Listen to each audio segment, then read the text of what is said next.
Video 11. High velocity thrust manipulation of the lumbar spine and sacroiliac joints.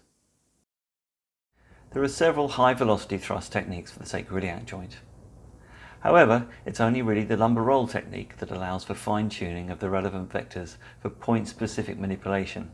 The lumbar roll technique is classically taught as a manipulative technique to gap the lumbar and sacroiliac joints on the upper side of the patient when they're lying on their side. However, the technique can also be used to gap the lumbar and sacroiliac joints on the lower side of the patient, i.e. the joints closest to the treatment couch. This second version of the lumbar roll is common in chiropractic technique texts and strangely absent in virtually all osteopathic technique texts. This variation seems to be essential to achieve joint clearance through multiple thrusts and cavitations. It appears to be a common misconception that one cavitation is sufficient to clear the sacroiliac joint lesion or restriction, as this is generally the case with other joints. In this sense, sacroiliac joints, if manipulated, are rarely cleared and therefore clinically significant results in the treatment of lower back pain as well as pelvic pain are not achieved. First, I want to demonstrate the lumbar roll setup for manipulating the upper lumbar facets, and then I'll move on to the sacroiliac joint. In the classic lumbar roll setup, the patient lies on their side with their lower leg straight and upper leg flexed at the hip to about 60 degrees, and the upper knee also flexed to about 60 degrees. The upper foot can be hooked behind the distal calf of the lower leg. The patient is asked to hold the upper wrist with the lower hand. The upper torso is rotated to the target joint.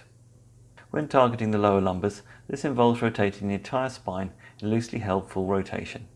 Adjusting microvectors, including rotation, back up from the pelvis, will target joints such as L4-5. A small amount of generalized spinal flexion and posterior iliac rotation is often helpful, particularly in lordotic patients, to present the lumbar spine and particularly the sacroiliac joint in a more neutral position.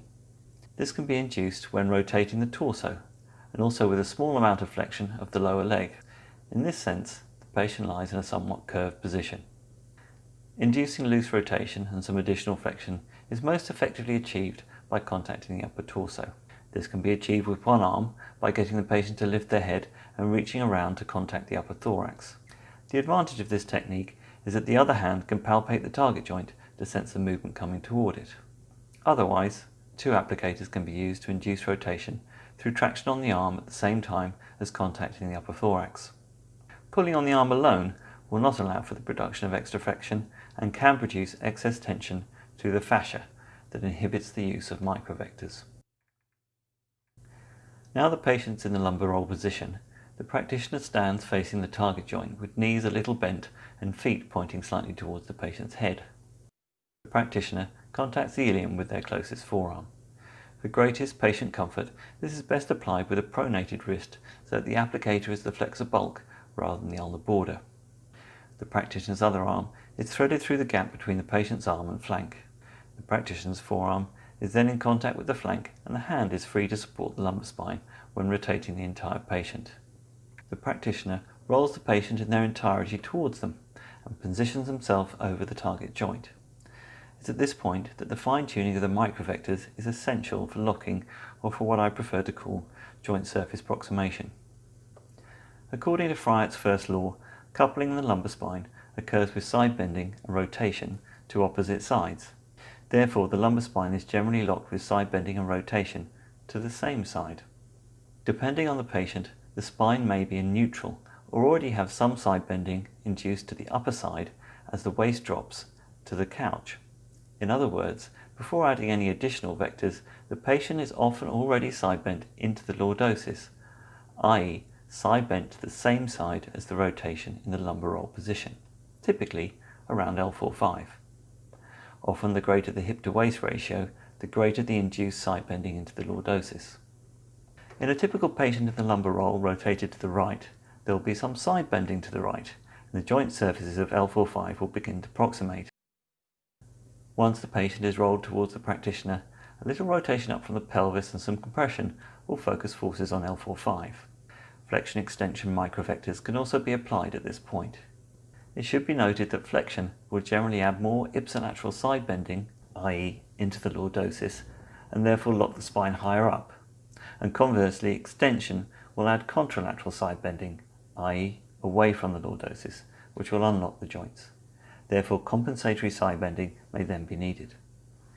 The application of these microvectors is particularly important to achieve cavitation and essential to manipulate with minimal force, minimal energy, and therefore minimal trauma and treatment reaction. The assessment of these microvectors is particularly difficult and requires the ability to sense the tissue tension sense accumulating in the facet joint. Sensing the plane and position of the facet is also essential to judge the optimal direction of the thrust. Ideally, this tissue tension sense can be felt through the depths of the body with the proprioception of the practitioner's forearm, but this can take many years. A helpful shortcut or adjunct is to use the index or middle fingers of the non-thrusting arm to palpate the facet directly with the tips of the fingers. Thrusting the lumbar spine requires a pure rotational thrust through the plane of the facet while maintaining compression. The thrusting arm follows a line perpendicular to the spine, as if rolling over the pelvis like a cylinder, and therefore rotating the spine. The spine above the target joint stabilized, the movement is somewhat like wringing out a cloth. The facet joints of the lumbosacral joint, and for that matter the sacroiliac joint, lie a little more in the coronal plane compared to the facets of the rest of the lumbar spine. This change in angulation requires a little spinal flexion. As previously stated, adding flexion will also add side bending to the same side of the rotation. This may lock the spine higher than required. Therefore, a little side bending in the opposite direction before inducing flexion is often required to compensate for this, to ensure all vectors are targeting the lumbosacral junction. In this sense, some contralateral side bending, i.e. away from the lumbar lordosis, is often required before adding the flexion to target the lumbosacral junction. This is still in accordance with Fryet's laws, even if at first glance it doesn't appear so. As with all manipulative techniques, following a formula will not get good results, and developing good tissue tension sense and applying microvectors is essential. Also, palpating the target joint with a non-thrusting hand may be useful. Using the lumbar roll for sacroiliac joint manipulation is very similar to the lumbar spine, but with some subtle differences. As stated before, some initial extra spinal flexion, and hence nutation, or posterior iliac rotation rather, is needed to varying degrees. The practitioner needs to be positioned a little further down the patient's body to focus forces on the SI. As the sacroiliac joints are more medial than the lumbar facet joints, the patient needs to be rotated a little further towards the practitioner. Again, getting a sense for the plane of the joint is essential, and this is ideally achieved through the forearms, but to some extent can also be felt with the fingers of the non-thrusting arm. The primary vector for locking the sacroiliac joint is posterior iliac rotation, which is in the same plane as spinal flexion. In the same manner as with locking the lumbosacral junction, adding a lot of posterior iliac rotation will also induce some side bending. Although this can be countered in a similar way by side bending away from the pelvis, it's often useful to flex the entire spine first. This means less posterior iliac rotation is required, and also that the lumbar spine is flexed and more resistant to the sacroiliac joint thrust. Once the patient is in a flexed lumbar roll position, the practitioner rotates the whole patient so they're positioned over the sacroiliac joint.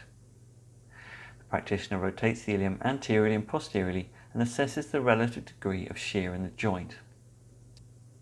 As the practitioner passes over the lesion, a sense of reduced movement or relatively increased tissue tension sense can be palpated. This is the point of joint surface approximation.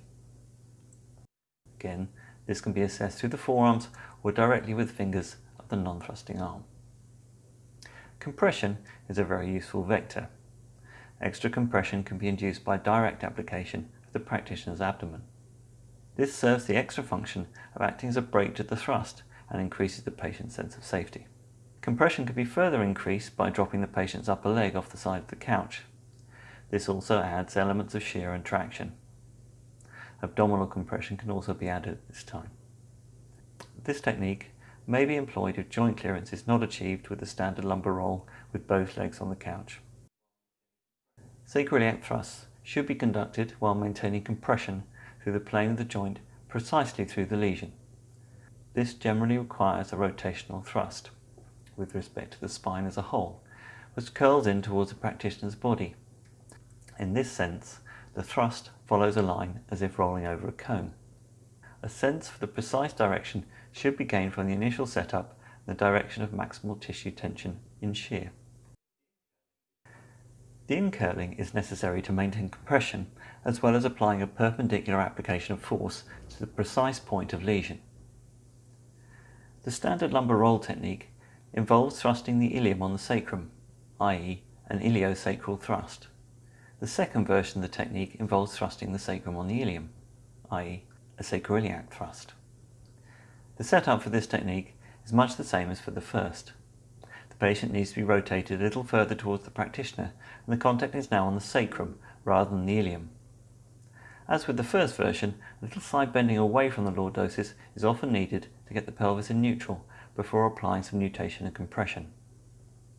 It is possible that if the target joint is already posteriorized, it may need less posteriorization or nutation. However, just following a formula for the sacroiliac joint is almost useless, and this is what makes manipulating them so difficult. Putting someone in the lumbar roll and thrusting them in a hit and hope fashion will get some results. Doing the same for the SI might achieve the odd cavitation, but it will not produce joint clearance or good clinical results. Sensing where the joint is in three-dimensional space, sensing the plane of that joint, sensing where the lesion is on the plane of that joint, and then sensing the joint surface approximation of that lesion with the application of microvectors is essential. Mastering both lumbar roll thrusts, i.e. sacroiliac thrust as well as iliosacral thrust, is essential for joint clearance and more often than not involves multiple cavitations. The second version of the lumbar roll is also very useful for manipulating the lumbar joints. Both versions can of course also be used for thoracic and costovertebral joints up to and including T5 and rib 5.